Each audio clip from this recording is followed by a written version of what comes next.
તમને પરિચય આપો? કડિયાનિલ કાળુભાઈ મારું નામ છે।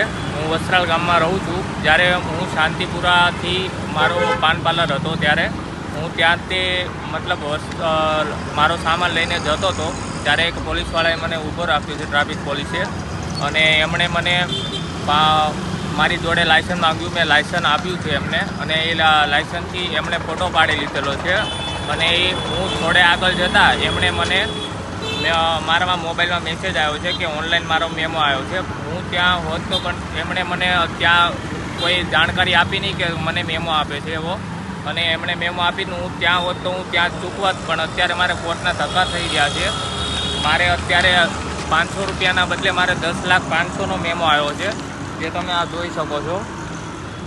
જે આ ફાઇન છે હું કોર્ટના 2 થી 3 ધક્કા ખાઈ ચૂક્યો છું, અને આ હું કમિશનર કચેરીથી પણ 3 ધક્કા ખાઈ ચૂક્યો, પણ મને હજી સુધી કંઈ ઉકેલ આવ્યો નથી। અને મને મેલ પણ કર્યો છે પણ કોઈ એનો રિસ્પોન્સ આવ્યો નથી। તે બદલ ટ્રાફિક પોલીસ એ ધ્યાન દે અને મારો નિકાલ લાવે।